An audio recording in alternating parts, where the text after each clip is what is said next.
Well, I think that as I've gotten older, I've started to realize that expecting a linear path is just an exercise in futility.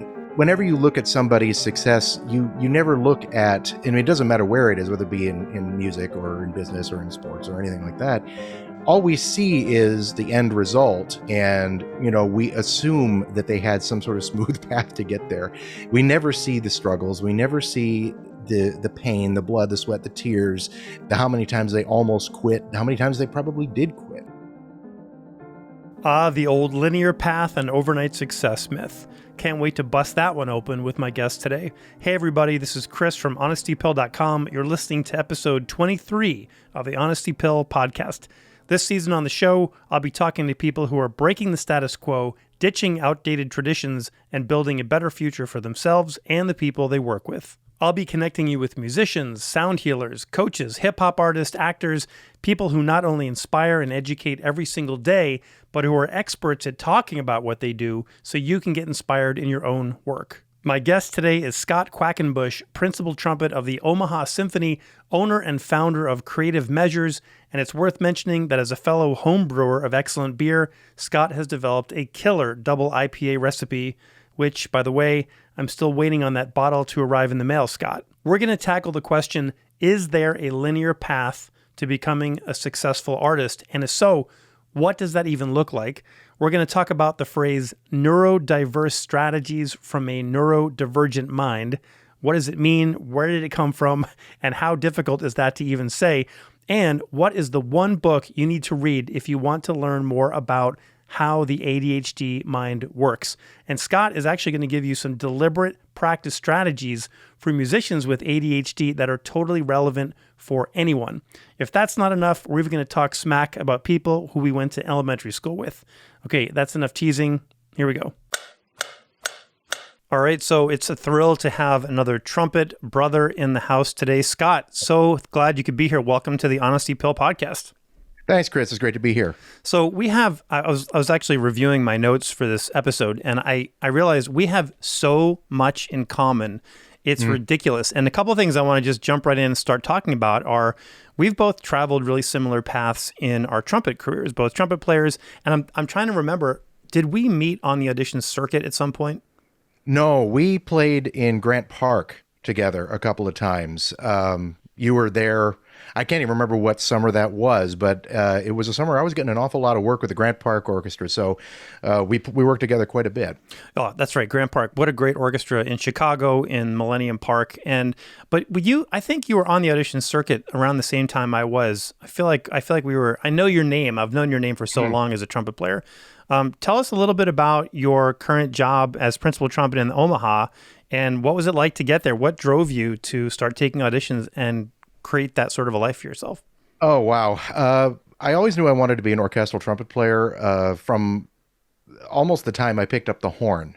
I toyed around with jazz a little bit, but I was never particularly great at it. And then I started hearing some orchestral recordings. I particularly remember the one that really caught me was the early 90s recording of Sibelius 2 with New York Philharmonic.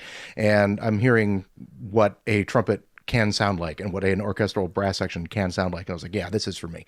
So I started looking into what I actually had to do to become an orchestral trumpet player. I actually picked my school really early. I wanted to go to Eastman when I was like in 8th grade and followed through on that.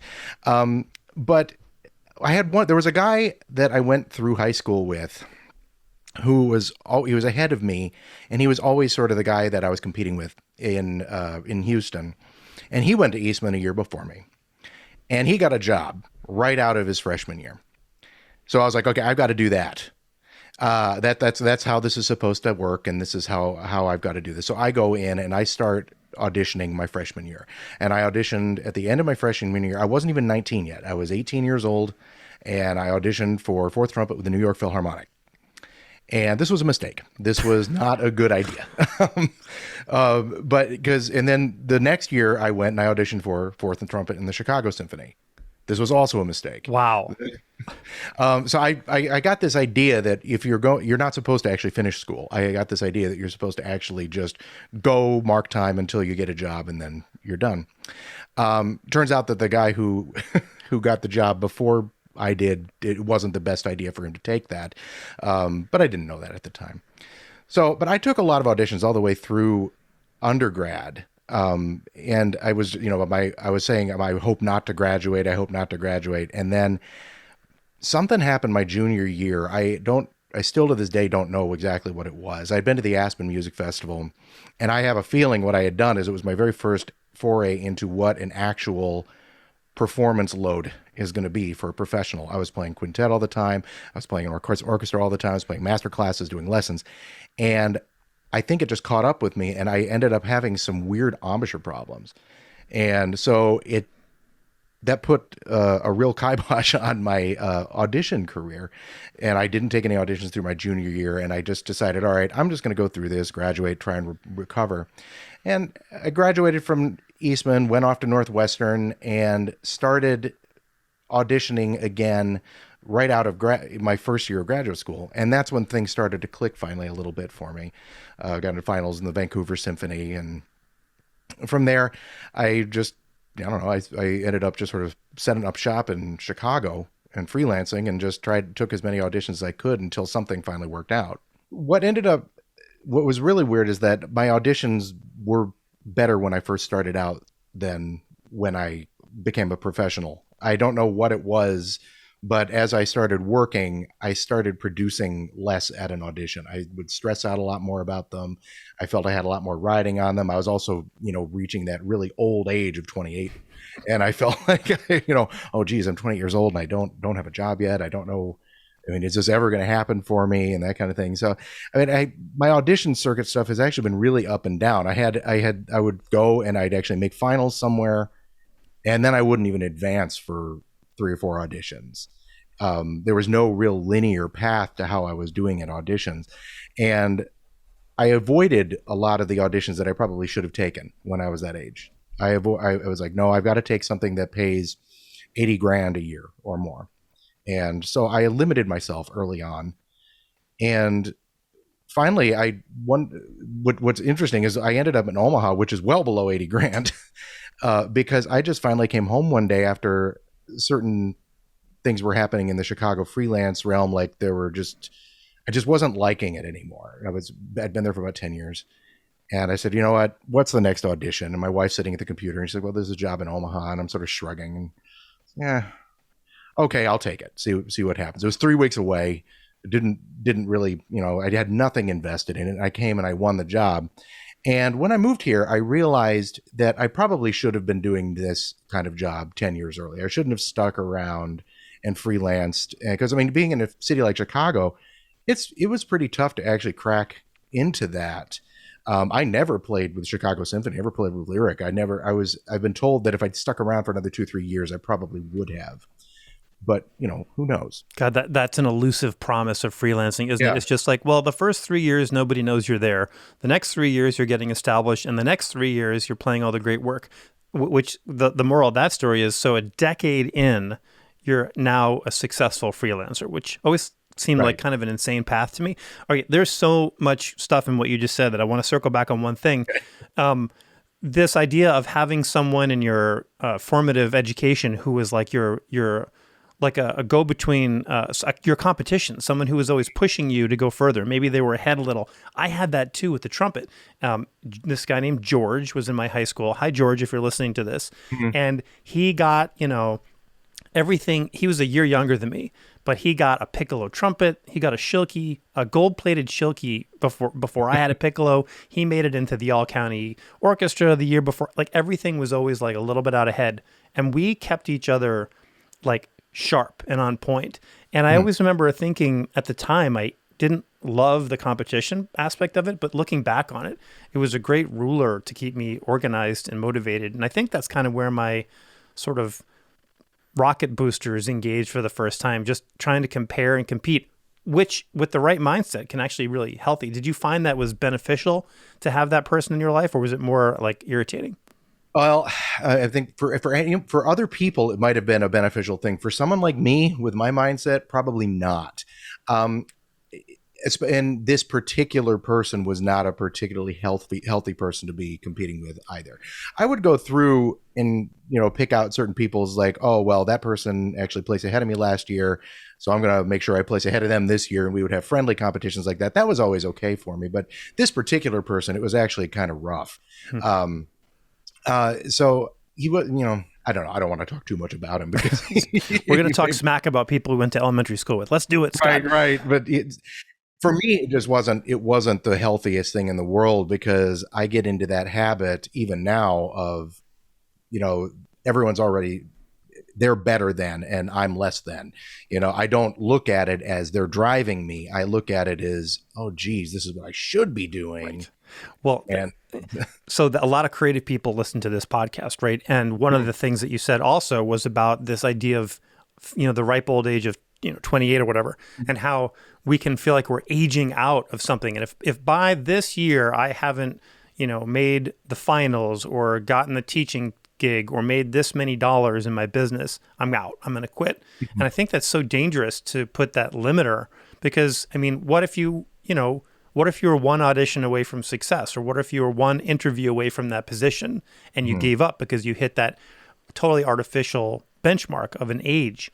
I'm glad you kept going, because apparently it worked out for you. So this is something else you just mentioned that I want to get so much in that first comment. You said something about a linear path. What is your feeling about artists, about creatives, musicians, teachers, people who are, creating businesses, having a linear path laid out? And do you think that's something that most people don't have when we go out and to try and be creative and successful in this space?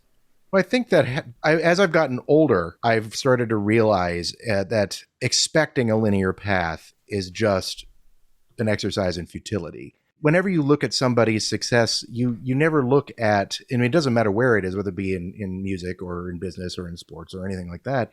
All we see is the end result, and we assume that they had some sort of smooth path to get there. We never see the struggles. We never see the pain, the blood, the sweat, the tears, how many times they almost quit, how many times they probably did quit. So I think that when I was younger, I really did think that there needed to be a linear path, and that it was like there were all these benchmarks along the way. Okay, I'm going to make it to, I'm going to get through the list at this audition. Then the next one, I'm going to make semifinals. Then the next one, I'm going to make finals. And then on the fourth one, I'm going to win. And I'm going to be right there, and it's going to be exactly what I was hoping for, or even in terms of a freelance career. I've been here for X amount of years. I should be playing with this group or that group. And when I was younger, that caused me a lot of issues, because I really expected that. As I've gotten older, I'm happy to say that I've actually matured a bit, and I actually don't see it that way. And what's more is I actually enjoy the ups and downs more than I used to. I like a bit of the lack of predictability and a more bouncy path, if you will, from start to finish, or even feeling like there is no actual finish. I love the idea of not knowing. And I'll be completely honest. Most of my life has not been run that way. I am a person who I need to know. I don't like surprises. I want to plan everything out. Everything's on a Trello board with, a timeline and a mainframe. And I've realized that there's great benefit to not knowing and just failing up through whatever experience comes at and being less rigid. That doesn't really align too well with somebody who's on an orchestral audition path, for example, though, because you have a very boxed in way of approaching creativity, which is I will play these excerpts exactly like this at this exact tempo and this precise, gradation of articulation or whatever. And I think that spills over into all other areas of our life. I want to talk a little bit about, we're jumping way ahead now, your company that you've created, Creative Measures LLC. And I'm actually looking at your website, which is takecreativemeasures.com. And there is a great quote right on the first page that says, "Stuck in your creative box?" First of all, yep. Most people I know who are doing anything, even if they're successful, they've reached a point where they're kind of stuck at a certain area. And the next words on your website says, "Neurodiverse strategies from a neurodivergent mind." Yeah. Wow. Can you unpack that a little bit for us? And why is that on your website? What does that mean? Talk about that a bit. Oh, I'm going to go back a little bit. I'll get to that part of it, but you have to understand a little bit about sort of the event, the the advent of Creative Measures. Creative Measures is actually sort of the second iteration of a company that I tried to found 10 years ago. The original was called Inkblot Music. And what it was originally was, I'm looking for a side hustle. And I'm trying to think, once I got into the Omaha Symphony, I'm looking at what I'm earning. And I'm thinking, all right, well, I'd like to supplement that. It would be awfully nice. I also started to realize at that point, too, that even if I got a better job, if I extrapolated where I would have to live based on, and the salary, the variant in how I was living would not change that much. The quality of life wouldn't change that much. So I wanted to actually have extra income streams. And I've always been a proponent of having multiple income streams. Is the one thing that I did like about being a freelancer, whereas it was wildly uncertain. At least you didn't have all your eggs in one basket. If one thing blows up on you, you can always rely on other things, and it's a lot easier to make up $2,000 or $3,000 than it is to make up $50,000. So even at that early stage, I wanted some sort of side hustle, and I put it together because I was looking at like, what skills do I have? Because I've fallen into the typical trap of, well, I'm a trumpet player. That's all I can do. I don't know anything else. I have no other skills. But one thing I've always been able to do is I've actually been able to navigate notation software. I've been using Finale since I was 18 years old. It was right before I got it as a graduation present from high school. And I started poking around with it right away. And I've developed a reasonable amount of expertise with it. So I decided, all right, well, I'll do this. And there was the timpani player at the time in the orchestra did engraving work on the side, and sort of he guided me through some of the finer points of how to use the software well, and turned me on to some books like, okay, you can know how to use the software, but it's still going to look like crap if you don't know what the notation rules are. So he turned me on to some resources that I needed to look at, and that just kind of went nowhere for a long time. I kept it going because it didn't cost me much of anything. I had to pay a registered agent fee every year of like $110 or something like that, but I wasn't getting any work. I didn't know how to put myself out there. And finally, what ended up happening is I folded the company because that registered agent fee went up to like $700 a year. I'm like, all right, I'm not going to do that. So I shut it down. And 6 months later, this same timpani player comes back to me.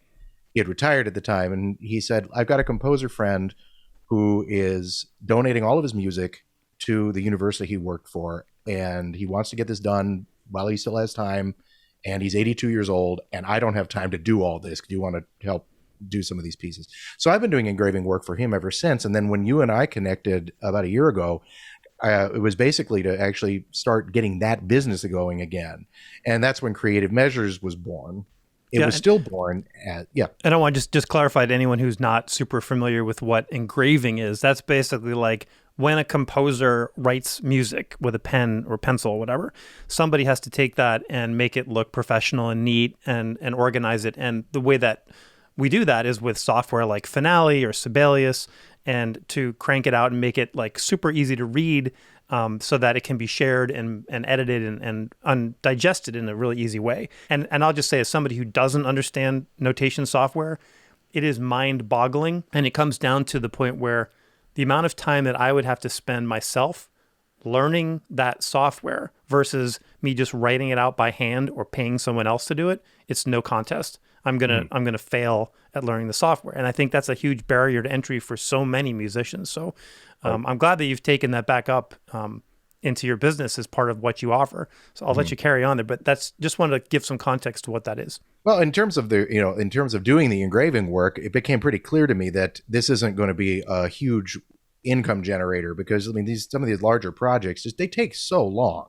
They can take very long. The project I'm working on right now actually has a huge amount of aleatoric notation in it, sort of making the program do things that it doesn't want to do naturally, and having to when you and I started working together, I was trying to find another way to leverage engraving into in sort of an income generator. And as you said, there are a lot of people out there who are really intimidated by the software. So I was thinking, all right, I could develop programs that teach people how to use the software and teach people notation practices. And the problem, and I'm still doing that, I'm actually developing some evergreen courses. At first, they're in beta test. I've just picked up like 3 more beta testers to actually work through these self-study programs to learn Finale, and then I'm going to develop one for Sibelius and one for Dorico. But what I run into when I talk to people about this is they say, wow, what a great idea. No, I don't want it. And no, I don't know anyone who does. But man, that's a great idea. You keep going with that. So, we come to the end of our first coaching program that I worked with you. And I remember sending you an email saying, I do like doing the engraving stuff. And I think I want to keep going with this. But you know what? It's not what's really driving me right now. What's really driving me is a lot of what you're dealing with when you talk to musicians. And that is, we feel like we're stuck in this little world that we've created for ourselves. We believe we are capable of nothing but playing our instruments or performing or teaching our instrument and nothing else. And that started to really, I just know some people in my own life who I hear talk about things like that. They feel like they're just so helpless and so a slave to their circumstances because the job they got, if they manage to get a job, the job they got isn't fulfilling them artistically, financially.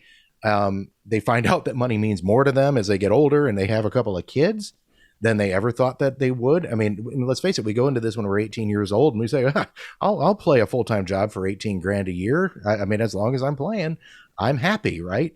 Yeah, you change your mind when you get 30 and 40 and 50. Things mean more to you. I mean, when you get to my side of 40, retirement suddenly becomes really not something that's in the distant future. And so I wrote to you and I said, what's really starting to get me is a lot of the stuff that inspires you, trying to actually help musicians understand that there are other options out there for them with the training they already have. So I wanted to start doing some coaching and develop coaching programs along the idea of developing people's already existent skills into something that they can actually transfer into some other endeavor, whether that be, a solo career or whether that be different teaching programs or just founding something completely on their own. One thing that you've mentioned before, and I wanted to bring up here on the podcast is how not only do people think that some people could think they can only do one thing. Like, I'm only a trumpet player. I only do this way, which of course completely disempowers you when someone, moves the, what's that? There's a poster of the frog leaping from one lily pad to the other. And it says, just about the times you think you can make ends meet, someone moves one of the ends, right? And so if you think that everyone else, the gatekeepers of who gets to be in an orchestra or teach at a college, if they're always in control, then you really kind of have to double down on the idea that I'm only capable of this. This is all I know. And you even took it so far as to say that people who step out of that box, that, creative box, are betraying or feel like they're betraying the thing that they're identify with the most. And that can be so hard for people to embrace and to take that leap. So I really admire that you did that and are doing that every day. I mean, earlier on, if I had said I was going to go and do something else, whether it be in addition to my performing or changing careers, I would have had this really huge, I think a lot of musicians feel this way. There's something that is pulling them through their performing career, not because they have a passion for the performance anymore. They may have entered that way, but a lot of times they feel like if they give it up, they've given up so much of their early part of their life, everything that they've dedicated their lives for, and it's a sunk cost. It's a sunk cost. It's something Andy Hitz was on my podcast a couple of weeks ago, and he was talking about the concept of sunk costs within a business. And this is something that we deal with. Our sunk cost when we actually decide in our 30s that maybe this isn't the life we really wanted. The sunk cost is sometimes 25 years in a practice room, 25 years of developing your craft. And it can be really difficult to not even just let it go, even just loosen your grasp on it a little bit. We hold on to it so tightly because we feel like we're betraying something and we feel like we failed at some level. And when I started Creative Measures, I had no intention of stopping performing. The interesting thing is that now that I'm focusing on something else, I actually enjoy my playing more. I I enjoy practicing more. I become more efficient because I am actually filling time with other things. But I'm finding that, it's sometimes when you're dealing with something, when you're dealing with a new business and there's all sorts of stuff you just don't know what you're doing, sometimes sitting down and picking up your horn and understanding that you do know what you're doing with that, it's very relaxing. You get a lot done in, 30, 40 minutes. I feel the same way, actually. Ever since I started my business, I think it's just sort of compartmentalized my creativity in such a way that I can tend to my creative needs and wants specifically through my business. And then when I go back and I'm on stage with the LA Phil and I'm playing, it's a totally different sort of silo of creativity. And they both sort of nurture each other and balance each other. And, I think one thing makes me appreciate the other even more. But let's talk about what you just said about the practice room, 20 plus years in a practice room. What are some of those skills that you developed as a musician and the way of breaking down problems and focusing on things? And how did that apply to your business? And what sort of challenges did you come up against? Well, actually, this is a good lead into the something else that my business developed into, and it speaks to what you had originally asked about the how did I even put it? Neurodiverse strategies from a neurodivergent mind. Yeah.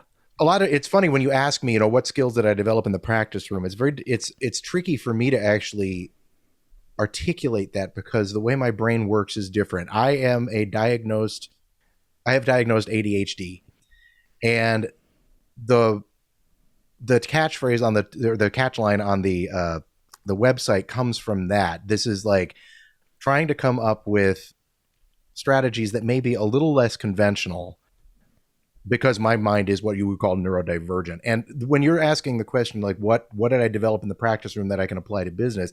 It's going to be maybe a little bit different than what other people are doing. For me, I've had to learn to actually pace myself a little bit differently in the practice room and in my business than what I see other people doing. When I practice, for example, I can't sit down and work on a list of like 20 things. I can't say I've got a laundry list of 20 things in any given day that I'm going to work on. It's like, no, I got one thing. And if I've done it, I'm good.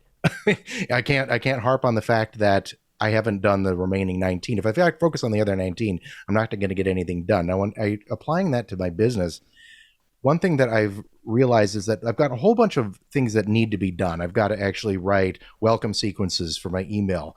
I've got a podcast that needs to be done, podcast episode that needs to be edited. I've got a blog post that needs to be done. And early on, I figured out that if I was real rigid about my scheduling, I would do nothing. Absolutely nothing. And I have to apply that idea of what I do in the practice room, that I don't have this very rigid idea of what I'm going to work on in a given day. This helps me in my business because it helps me sort of release a little bit of that tension. It lets me delegate my responsibility a little bit, just sort of understanding that there are any deadline I have is self-imposed, so I just don't have to impose one. What can you give us an example of like something that you would approach? And by the way, music educators who are listening right now, hear what Scott is saying, because there's not just one pathway to learning. And we all know that, right? We all know we have different creative types, different learning styles, and you need to be able to pivot as a teacher to those styles. However, if you have someone who's actually suffering through, I don't want to say suffering through because it's a superpower in many ways, ADHD, but you're applying the same strategies that you would apply to either yourself or other students. For example, I am famous for coaching people about time blocking on their calendars. And I think it might have actually been you who said that you had like actual heart palpitations when you saw my Google Calendar because it was just so unbelievably rigid, to use your own word. And if you're teaching someone or asking someone to go down a journey of learning with you or transformation, and you don't know that their mind is not working the way that you think yours is, that's going to lead to probably frustration and failure. Yeah, one thing that you deal with when you have a condition like ADHD is early on you start trying to model yourself after successful people. And you hit walls really, really fast. I remember sitting down. I've always felt that my practice was a little bit unfocused. Always, even as a kid, my way of practicing early on was the way most people do, is that you just sit down and play things that you enjoy, and you just sort of naturally improve. Unfortunately, as you get older, you have to learn how to do more focused practice, more deliberate practice. And this never really developed in me. It's always been, even when I try to put a routine together, for example, I always tell people, and people think I'm nuts, I don't have a practice routine, because I get worse if I have a practice routine. Now, I have a good friend who looked at me at one time. He just sort of stared at me for a second and said, "You're nuts." Thanks. I said, "Well," it's like, no. And but as I developed more knowledge of ADHD, I realized that one of the reasons that the routine doesn't work for me is, it's not so much that the routine doesn't work. It's my routine is very different than a neurotypical brain's routine. It doesn't look as structured.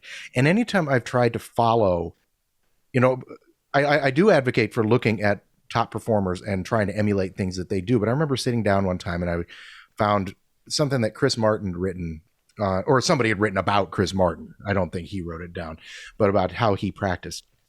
And I was like, all right, this looks really good. I'm going to actually try this. Oh man, I fell apart. My playing fell apart. And and another good example is when I was doing auditioning. I would sit down and I'd say, all right, I need to come up with a practice strategy. I've got to have a strategy. It can't be this scattershot way of doing things. So I've paid for lots of different programs. I remember it was Weston Sprott. He actually had he had written down a very, very detailed method that he used when he was doing his auditioning. And I remember I took the Indianapolis Symphony principal audition, following this thing to the T. One of the worst auditions I ever played, because I was trying to shoehorn my brain and my neurology into how a neurotypical person operates. And so that's where a lot of us run into problems. It's not so much that the ADHD gets in the way, it's that we try to operate in a way that is just not natural for us. So for me, what do I do for auditions? I mean, to me, this is going to sound sacrilegious to a lot of people. The auditions I've done really well at, I'm not spending 5 months on them. I typically allow myself about 4 to 6 weeks. Well, that right there is kind of an example of how the way your mind works is a superpower, because I think 5 months is a long time to prepare for an audition. At least, after you get a few under your belt, 4 to 6 weeks would be a great timeline for most people, and also a reasonable amount of time that you actually have in your day-to-day operations to prepare. So how does a person notice that their mind works differently? What are some of the indicators that say, hey, like, obviously Chris Martin's routine would be a pretty good place to start for most trumpet players, right? But right. What are the warning signs that say, nope, this is not going to work for you, and if you go down this path, you're going to get frustrated? Well, first of all, you can't focus on it. That's one problem that you run into. If you have something that's very meticulously put together and you can't even seem to go from point A to point B, something isn't quite right with it. It's not the routine itself. It's the way you're interpreting that routine. It's the way you're working with that routine. And the thing is, it doesn't mean you have to discard it entirely. You can actually look at it and say, what's not working? We can smooth off the edges here and, just do things maybe a little bit differently than what is prescribed. Even if that's break that one session up into 3 sessions, it sounds like a very simple solution, and it usually is, but a lot of times we're not looking for that solution. We're trying to make ourselves do what the expert did. That's one thing, is just realizing you're just not focusing on it quite right. Frustration is huge for people with ADHD. This is one of these things that I was just reading an article today that was absolutely fantastic about emotional regulation in individuals with ADHD.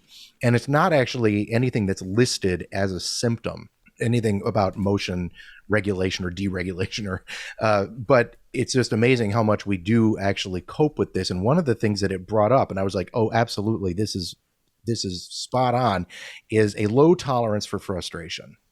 We have an extremely low to non-existent tolerance for frustration. And a lot of these very meticulous practice routines rely on you being able to accept a certain level of frustration. Because let's face it, we're, as musicians, we do on an intellectual level know that it's not going to get better immediately. It's going to take some time, it's going to take effort, and a lot of it's going to suck. And but for someone who struggles with ADHD or deals with ADHD, I don't want to say struggles with it, you're not making the connection a lot of times between where you start and where you want to get. And that frustration in the middle, really, it can boil over really, really fast. So if that's starting to happen, you're probably working off of something that isn't tailored to how you learn and how you practice. That's one of the biggest things. And I've had situations where my low tolerance for frustration has held me back, for years on certain things. For example, I've never considered myself to be a particularly good low trumpet player. And so for years, actually, I could say decades, I've just always shied away from playing, doing what needed to be done, not because I'm lazy, but because it's just, I have no tolerance for the frustration of it not working the first or second or 20th or 50th time. So what do you do? Like, what's the path forward for that? When you find yourself in that situation, how do you move forward?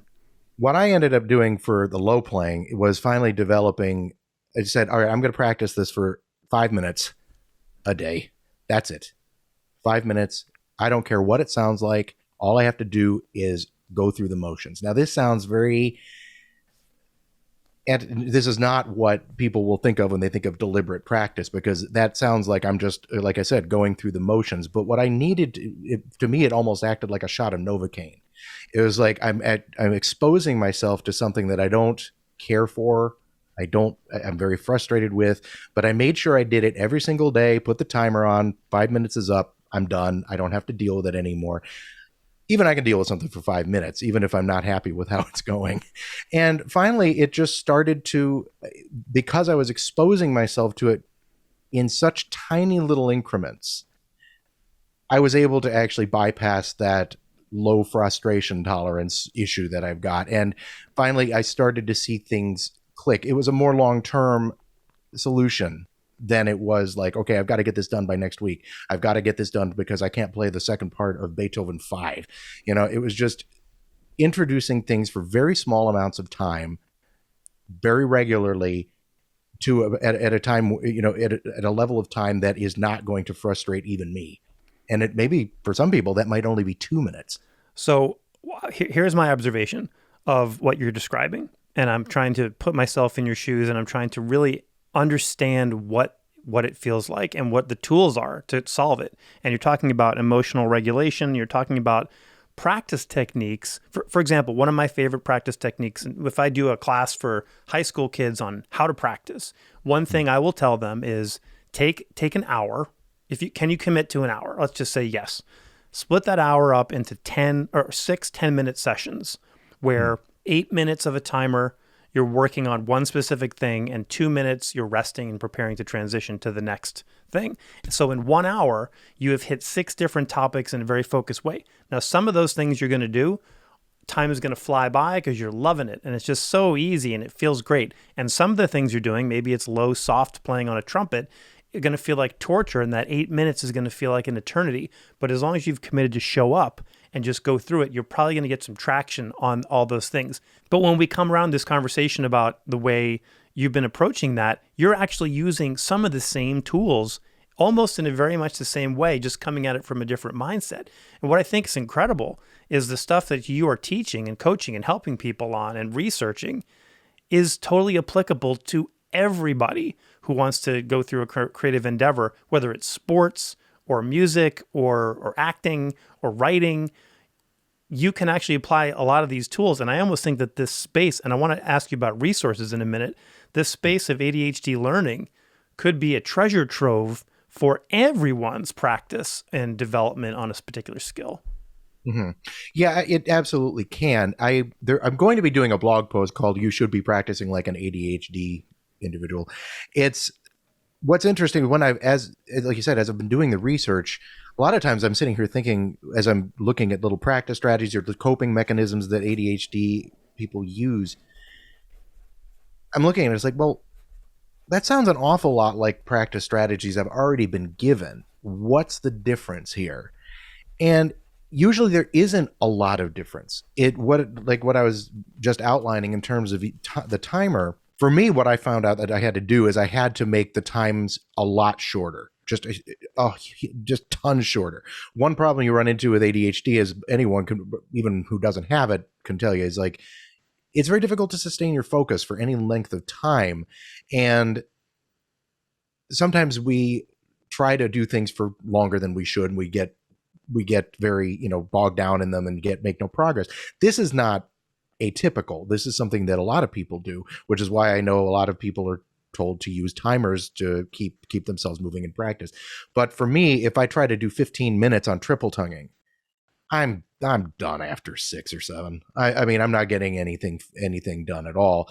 And it's the remaining 7 minutes is either just sort of mind wandering and not, I might as well not be doing it, or getting frustrated that it doesn't sound that great. And then my next block of time is completely wasted because I have my frustration tolerance being tested there. And so that was one of the big things, was for me, short, short, short. And then my whole practice session had to be shortened too. I couldn't do more than, I love it when people say, well, I practice for 5 and 6 hours a day. It's like, oh, you're kidding me. It's like, for me, I practice. I couldn't tell you how much I practice actually on most days, because what I'm doing is I'm saying, all right, I have 15 minutes here. I'm going to go pick up the horn. I'm going to play XYZ. And we put the horn down. And I do this all day, because if I try to actually sit there and practice for 45 minutes or an hour and a half dedicated time, I'm just not getting anything done. And I used to try to do that. I used to try to put in larger amounts of time. And I realized that it just wasn't getting anything done. And one of the things for me is I was really worried as a brass player that if I wasn't putting in substantial length into my practice sessions, that I was going to somehow lose my endurance and somehow lose my range. And I've discovered that just little short sessions, my range is better, my endurance is better, my sound is better. I'm not tired as much. It's the way, because I'm not beating my head against the wall doing things that are non-productive. Since we're both trumpet players, it's worth just throwing this out there, and this is maybe applicable to all musicians, but maybe I'll get crucified for saying this too, but yes, there's a certain level of physical fitness that has to be in place, both with your body, your lungs, your cardiovascular system, and certainly your embouchure and all that stuff. Definitely, needs to be a certain level. But what I have found to be true is, and everything you're saying is resonating with me big time. I feel like short, focused sessions on things like efficiency of tone production and the efficiency of my little minute bits of my aperture are way more impactful than like pounding through 5 hours. I don't think I've ever practiced for 5 and 6 hours in my life. And by practice, I mean like had the horn on my face. Now, I've spent 5 and 6 hours listening back to recordings or analyzing or studying or playing something and listen right back. But the physicality part of it, I think, is a myth, especially trumpet players. We think about the big, long Shostakovich symphonies or something. And I guess this is kind of applicable to this whole topic we're talking about, which is the path that we go down is not always, super clear. The track, what does it look like to be successful? There's so many pitfalls in the way, especially if your mind works in different ways. So what kind of resources are out there for people, parents, teachers, or people who are finding them hit those walls or seeing those red flags? Where can they learn more about this type of thing? Well, some of the one book everyone needs to read is a book called Driven to Distraction by Edward Hallowell. He wrote this. This is sort of like the Bible, or actually the one resource that you can figure out what is this ADHD thing all about. He called it ADD. It was published before they added the H to it, but it's still it's a wonderful. It's got a lot of case studies in it, and it actually shows how ADHD manifests itself in different people. And then there's another book he wrote also called Delivered from Distraction. I actually read that one first, and it's a what I found really funny about that one was that it's like 350 pages long, and it's like, are you kidding me? That's the wrong. You're asking me. Yeah, You're exactly. asking an ADHD person to read these, but both of those in tandem are really excellent resources to just sort of learn about what's going on in the mind of somebody who has this condition. Outside of that, one of my favorite resources is Attitude Magazine, ADDITUDE magazine. Nice. They've got just fantastic stuff, and usually written by people with the condition. That's where that article came from on emotional regulation and frustration tolerance. They just, everything in there is a gold mine. And finally, there's a couple of YouTube channels I like to watch. One is How to ADD or How to ADHD, sorry. And the woman who runs that she really hits a lot on what it's like to live with this condition. So those are my top recommendations.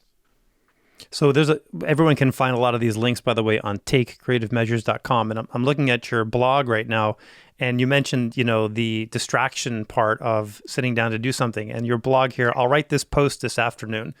Mm-hmm. I think everybody should stop what they're doing, stop this podcast, and go read this blog about I'll write this post this afternoon, because it basically details anybody who's ever sat down to put pen to paper or press enter or send to a project or an email or a social media post or whatever, and how the distractions that happen. I mean, we could talk about this for an hour.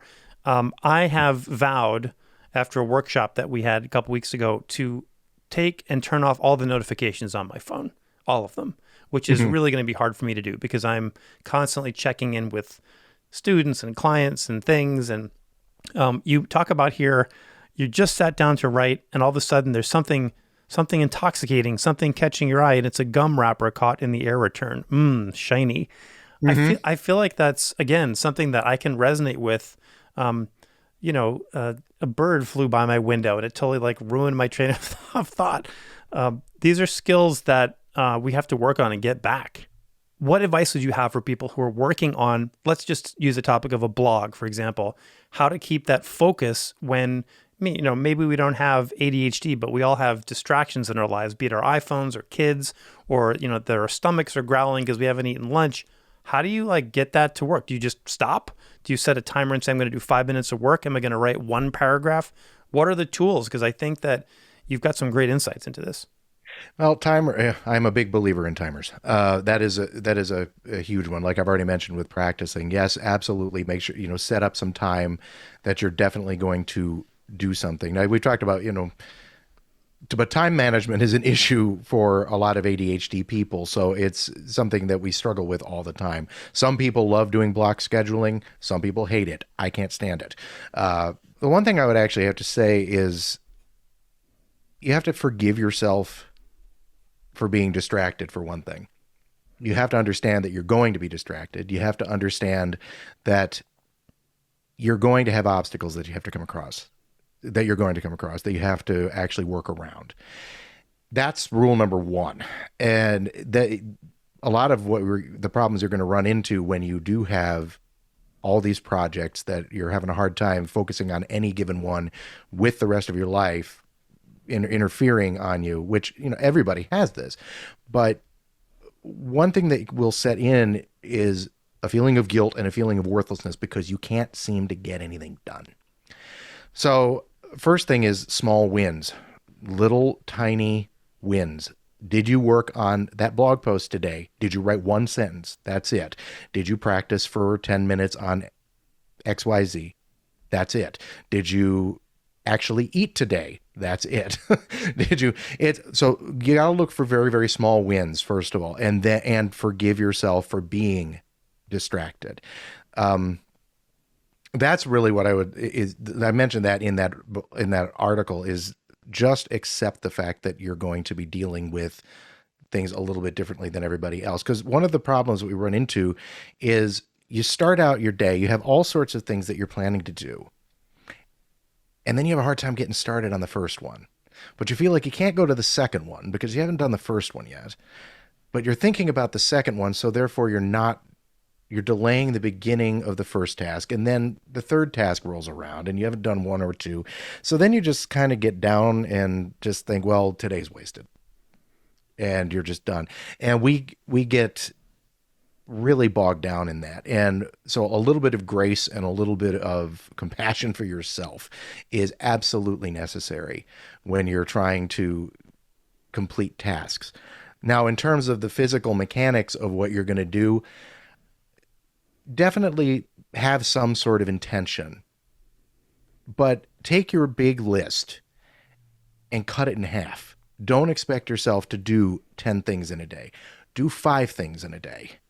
Because, and that doesn't mean that you have to stop when you get to number 5. If you're on a roll, go ahead, do number 6. But look at it and understand that you're going to have a problem. If you have ADHD, one of the executive functions that we deal with is task initiation. And if we write down everything we need to get done, we have a hard enough time initiating one task. And if we see we've got like 20 tasks that we have to do, you're going to lead to overwhelm really, really quickly. So I definitely plan your day, but make sure that take what you think you can do, cut it in half, and then go from there. It'll free up your mind a little bit. It'll make you, and then forgive yourself if you're a little scatterbrained now and again. And we'll be right back. I want to give a huge thanks to the sponsor of the Honesty Pill podcast, Yamaha Corporation of America. I've been playing Yamaha equipment for decades in my own practice room, on stage with the Los Angeles Philharmonic, or touring all over the world, and Yamaha has been an absolute game changer. Something I love about Yamaha is the way they pursue excellence in all of their work and at all levels. They are as dedicated to bringing quality work for beginning students as they are for marquee artists. I admire their commitment to continuous improvement and creating a community that includes all of the musicians they serve. Make every note count. Play Yamaha. Okay, let's get back to the show. That's such good advice. I mean, I'm writing this down while you're talking. I mean, this is something that everybody needs to practice grace with yourself. Absolutely. And especially people who really want to succeed and to set the bar on something huge, like making a living doing what they love. You're going to have a hard time experiencing grace if you're not at least looking for it somewhere. Part of the reason I wanted to have you on, Scott, was like a spotlight of some of the people who have actually gone and created something. And I want to talk about your actual life as a person running and creating a business in a second. But, this leap into taking that passion that you have and turning it into a service, especially, I mean, did you know that this area of ADHD learning and helping others become empowered and leveling up their experiences in things like auditions or practicing, did you know that this was going to be part of your life, or is that something that's sort of just spun out of your business? It just happened. It really just happened, because one of the things that I was, I've looked I was diagnosed pretty late in life. I was 32 when I was diagnosed with ADHD. Now everyone knew I had it early on, but like back in the 80s, they didn't want to diagnose it. There was a lot of stigma around it. There still is some stigma around it, but it seems like it's, we understand a little bit more about it now, so we're willing to actually identify it a little bit better. And once I would go through trying to figure out, okay, what are some practice strategies that musicians use or top performers use? And I found that there's just not a lot out there. There's a lot of people aren't really talking about this. And as I got into, I thought, okay, well, this is a need that maybe I can fill. As I got into it more, I started to really get more passionate about it, actually. And this has just happened within the past year. I I knew I had ADHD and it was just something I had to deal with, and I knew there weren't that many resources. But as I've started to look at possibly helping people and creating resources for people, musicians with ADHD in particular, I've become a lot more passionate about it, because it's a condition that it needs more advocates. Because there are so many of us out there who actually deal with this. Even people with neurotypical brains can benefit from actually looking at how a neurodivergent person thinks. And so I became a lot more passionate about it. I did not expect it to, but I didn't start out this way at all. I mean, as you know, it was notation and then entrepreneurship coaching. And this seed just started to grow a little bit. And it's just something that I'm really excited to actually dive into. And as I'm working on blog posts and things, the more I'm learning about it, it's almost like, okay, that explains it. And that's not to me, that's not to say, I want to be clear on this.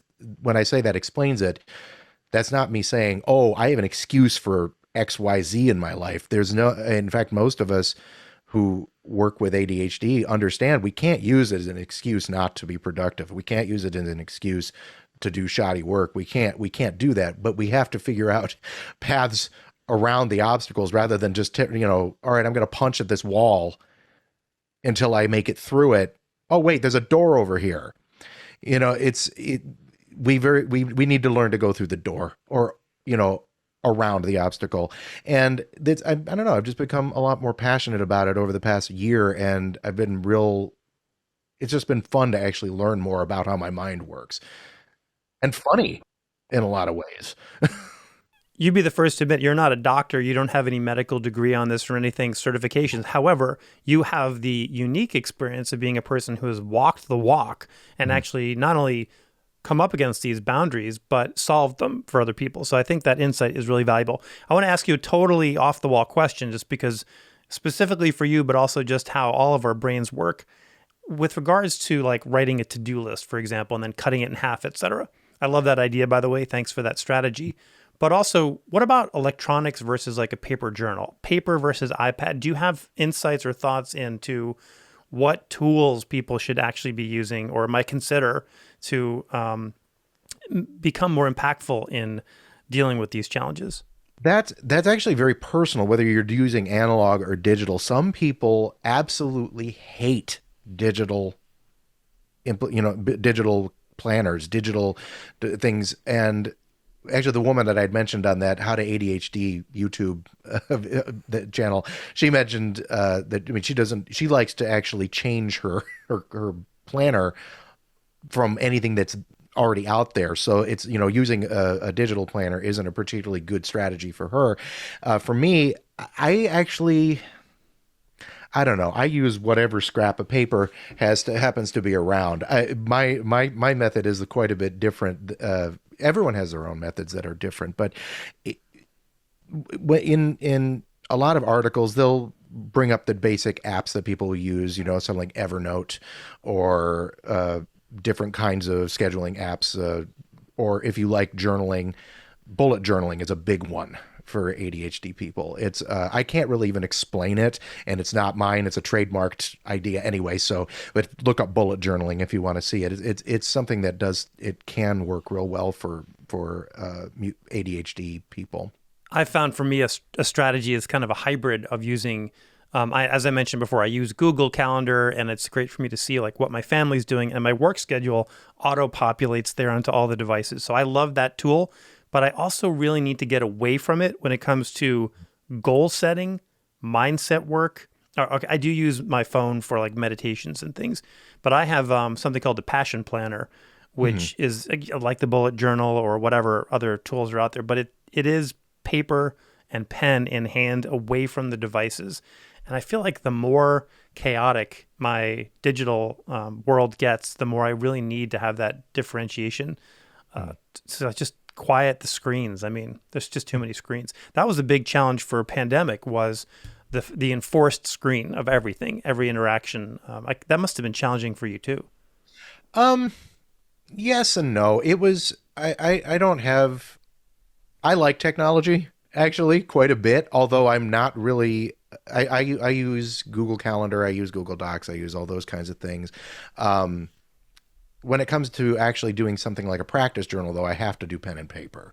It just doesn't, I haven't found a good system for electronically doing practice journaling. But I don't know. I did not actually surprisingly find it to be particularly difficult, because the thing is, ADHD brains love love electronics. We love blinky things. We like things that actually, but my wife hates it whenever when we could go to a restaurant, if there was a TV on the wall or something like that, it's sort of like I'm drifting up, away from her sight line. She has to keep bringing me back. She's like, hey, down here, come on, stop looking at the moving objects. So actually, I didn't find it to be that. It provided a lot more stimulation sometimes than actually sitting in a room and doing something without that, that stimulation. So I don't know. I didn't find it to be that difficult.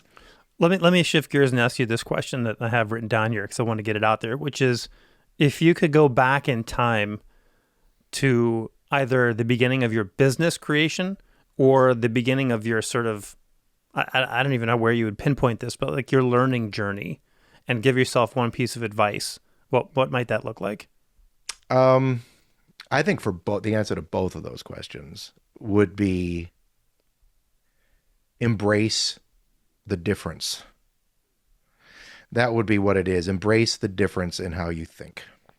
Embrace that we live in kind of a comparative society now anyway. We're always comparing ourselves to other people, but this is more along the lines of, just because this person practices this way doesn't mean it's going to work for me. That's because somebody started their business and is using this business path, taking this path. Isn't going to work, not necessarily going to work for me. And that's something that everyone deals with. But for something that I have to internalize is that is okay. I have to tell myself that all the time, that this is okay. You're allowed to be different. Embrace that, because eventually you're going to find things that I never would have, if I had tried to stick to a rigid path, I never would have come up with certain things. Like the ADHD thing, which surprisingly enough was an accident. It was an accident. And if I had actually decided, no, I'm going to stay on this very rigid path of doing just notation software, or I'm just entrepreneurship coaching, or I never would have come up with it, because it was what basically came out when I'm sitting here like, I have no idea what's going on right now. Well, I'll just run this direction and see where it goes. So that's what I would say. If I could give myself one piece of advice, it'd be embrace the difference. That's just great advice for anybody to embrace that unknown too, that you mentioned earlier. Not everything has to be completely nailed down and mapped out. In fact, you're probably going to miss a lot of things if you're super rigid with the experience. Has this impacted you as a parent? I know you have a son. Thinking about how he learns and how you share information, how's that impacted your parenting? You'd be surprised at my son. My son also has ADHD, and you'd be surprised at how difficult it is, even living with the condition, to be empathetic about it. Oh. You'd be amazed. And, it's like he's doing the stuff that I always did growing up and everything, and it still frustrates me to no end as a parent. So I try to, with him, I do try to actually impress upon him, when I'm thinking straight, that he does have to operate a little differently than his peers. He just does. And I'll tell him sometimes, like, look, this is of this or that situation. You've got to, I want you to know, no, look at me, look at my eyes, because I have to keep bringing him back. He'll say, look me in the eye. I want you to hear this. How your friends are going to deal with this differently than you are. And that's okay. So I guess I'm actually trying to impart exactly what I wished had been imparted on me, is embrace the difference. So, I mean, there's not a day that goes by that I don't have to remind him that this is going to be trickier for you. You have to do one of two things. You have to find a way around it, or you just have to, you have to be prepared to be a little uncomfortable. Because, I mean, when it comes to being a performer with ADHD, let's face it, I've got to sit on stage for just as long as everybody else. And I mean, as you know, as a trumpet player, if we're playing an all Mozart program, this is not particularly engaging for us. And I've got to sit there and I have to not fidget around in my seat and I have to still make sure I come in for the 3 notes I play that piece. So there are some times when we actually have to just sit down and say, all right, this is going to be a little uncomfortable. And just expecting it sometimes helps. Being blindsided by it is the worst. But when you expect it, you can cope with it a little bit better. So one of the projects that has come out of your business, which I'm such a huge fan of, is you also have a podcast, the Take Yes. Creative Measures podcast. And I'm looking at some of your guests. What sort of topics are you hitting on in this podcast? Is it related to this type of learning, or is it about entrepreneurship? What can someone expect from your podcast? Well, my goal was just to, highlight people who are examples of how you aren't as stuck as you think you are. And also, not only that, you're not betraying what you started out to do. If you actually decide that there's another path for you or a parallel path that you can take, it's that's the biggest thing that I wanted to impress upon people. Because again, like I've said, is I see so many people who are actually in a lot of pain when they're dealing with their current, they're not as fulfilled in their career as they thought they would be. And I haven't actually hit on a guest yet. I've got a few in mind, but who may have completely changed careers because they've just realized this isn't what I expected it to be when they get into it. And they put all the time in and they get into an orchestra and it's just not what they want. And they feel guilty about that.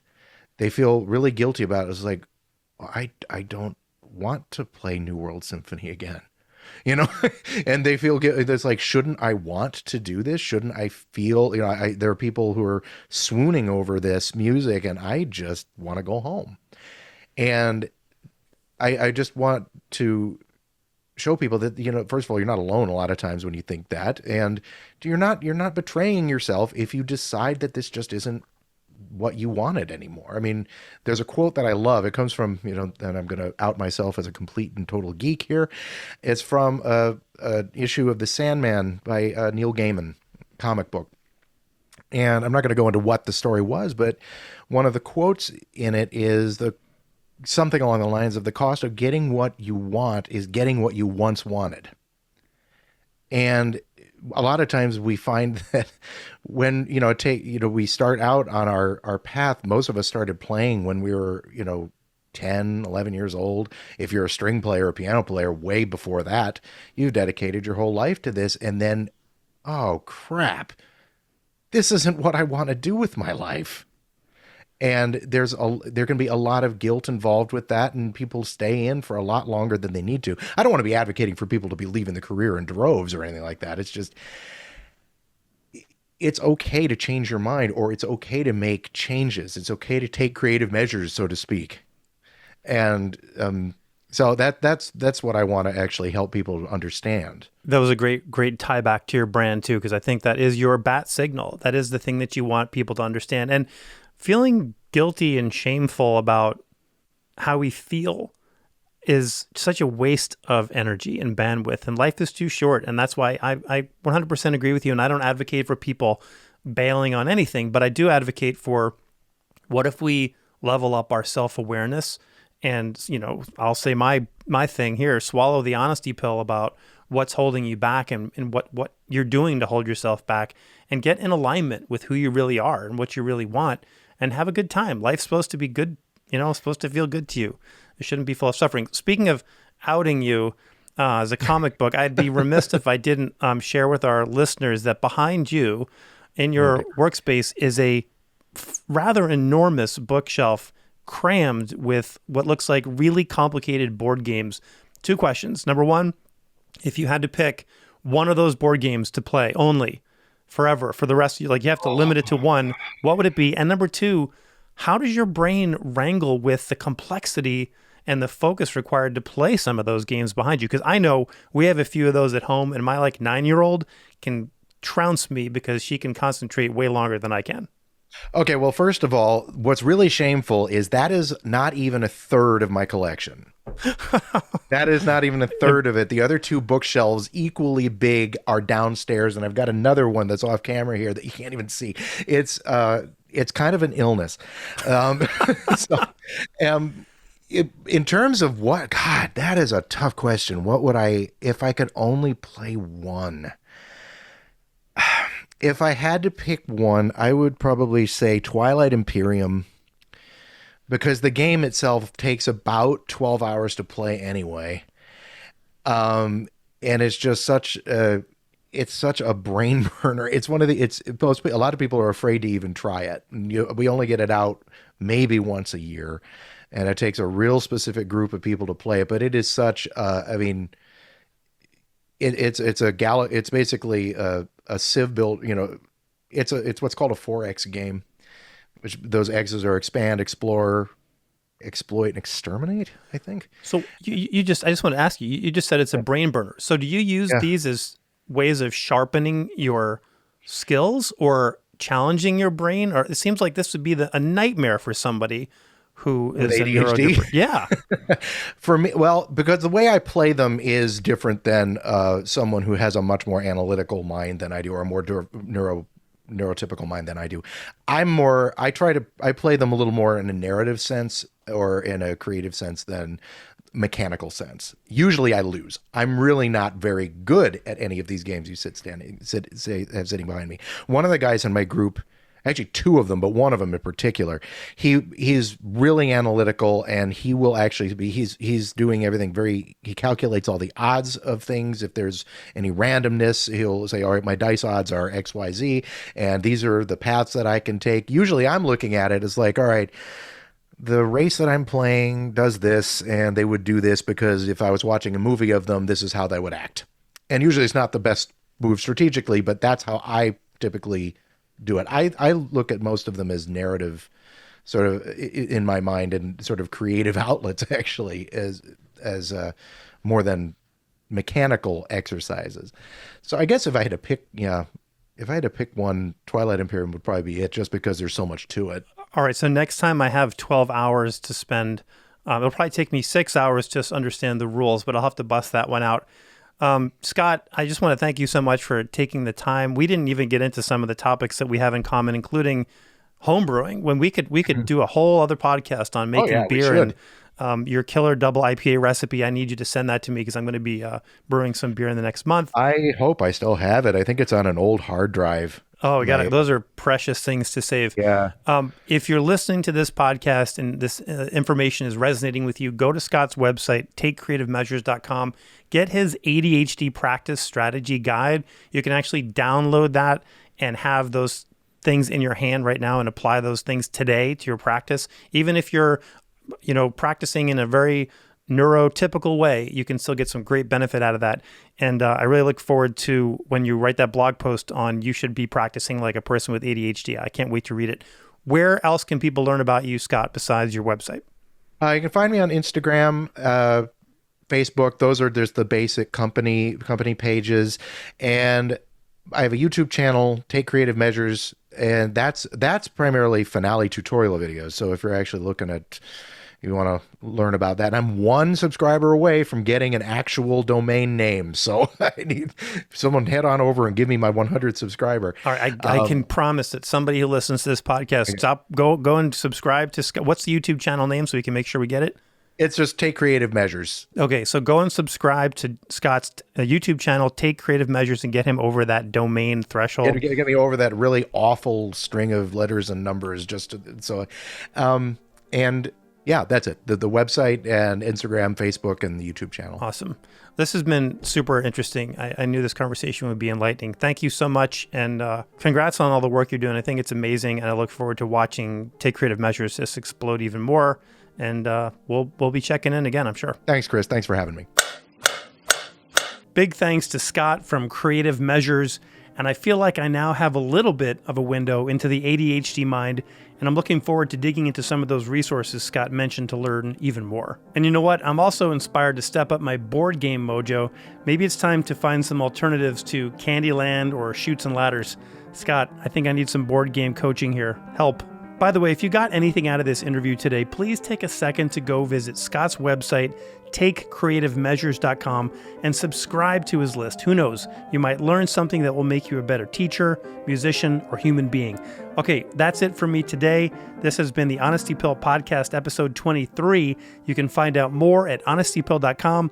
And if you haven't subscribed and you like what you're hearing, I want to challenge you to check this item off your to-do list by subscribing right now wherever you get your podcasts. Okay, I'm out of here. Thanks for listening. See you next time.